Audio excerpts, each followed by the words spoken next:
ऊर्जाधानी सिंगरौली को स्वच्छता में अव्वल लाने के लिए सरकार करोड़ों रुपए खर्च कर रही है, लेकिन जमीनी हकीकत बिल्कुल उलट नजर आ रही है। शहर की स्वच्छता की जिम्मेदारी संभाल रही सीटाजल कंपनी पर कागजों में स्वच्छता अभियान चलाकर करोड़ों रुपए का फर्जी भुगतान लेने के गंभीर आरोप लगे हैं।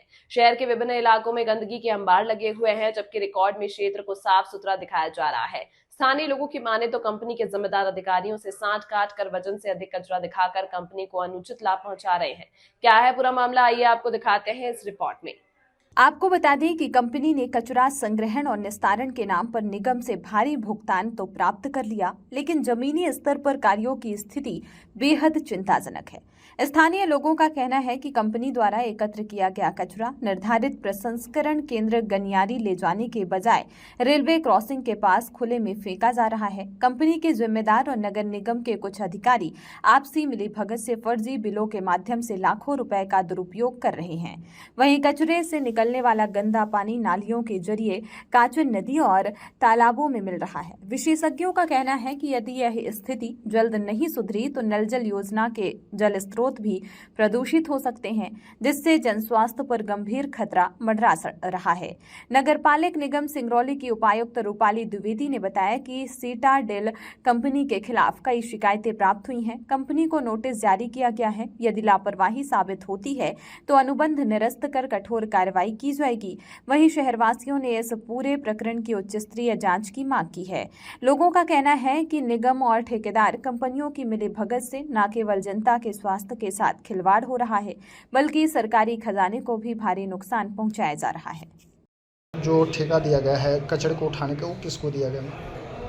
जी, ये भोपाल से एक कंपनी सेलेक्ट हुई थी सीटाडेल करके। वो काफ़ी मतलब 2020 में ही उनको ये काम दिया गया था डोर टू डोर कलेक्शन का। वही कंपनी एग्रीमेंट बेसिस पे भी काम कर रही है।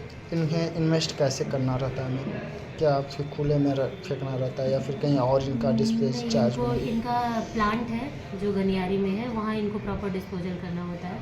सूखा गीला कचरा अलग अलग डिस्पोज करना होता है। जो रॉ मटेरियल होते हैं उन्हें कहाँ डंप करने की इन्हें परमिशन दी गई? जी, इनको रॉ मटेरियल इनका 3 या 4 तरीके से जो सेग्रीगेट करते हैं। ये MRF प्लांट इन्होंने बना रखा है गनियारी में, उसी में इनको सेग्रीगेट करना है। मैम, खुले में जिस प्रकार से डंप किया जा रहा है और पानी प्रदूषित हो रही है, मृदा प्रदूषण हो रहा है, लोगों की समस्याएं बढ़ती जा रही है मैम, तो इसके लिए क्या कुछ अभी तक पहल किया गया है? जी, मुझे आप लोगों के माध्यम से सूचना मिली थी कि खुले में उनके द्वारा कचरा फेंका गया है, तो मैंने उनको नोटिस भी इशू किया है और उनका रिप्लाई ये आया था कि जिस प्लॉट को लेकर के कंप्लेन हुई थी वो उन्होंने वो किराए पे ले रखा था कचरा अलग अलग करने के लिए। तो वो उनके प्लांट से लगा हुआ जो प्लॉट है उसी जगह पे वो कचरा। मैम, क्या एनटीपीसी किसको अपनी जो प्रॉपर्टी है वो क्या किस ठेके पे दे सकती है क्या? क्योंकि वो 50 एनटीपीसी की 50 है जहाँ पे ये डंप हो रही है कचरा। मुझे जो जानकारी है वो गनियारी प्लांट के बगल के प्लॉट की है। इसके अलावा अगर कहीं और कचरा डंप हो रहा है तो मैं उसको दिखा दूँगी। मैम, वीडियो आपके पास प्रोवाइड करवाया गया था, उसको बाकायदे उस चीज़ जी, तो अब उसमें क्या कुछ एविडेंस? बगल की स्थिति थी, तो वो मैंने कंपनी से पूछा तो उन्होंने अवगत कराया कि वो उन्होंने किराए से ले रखा है अपने। गुमराह कर रहे हैं इनके ऊपर, फिर इस तरह से क्या कुछ कार्रवाई होंगी? नहीं, बिल्कुल, अगर उन्होंने गुमराह किया तो उन पर निश्चित कार्रवाई की जाएगी।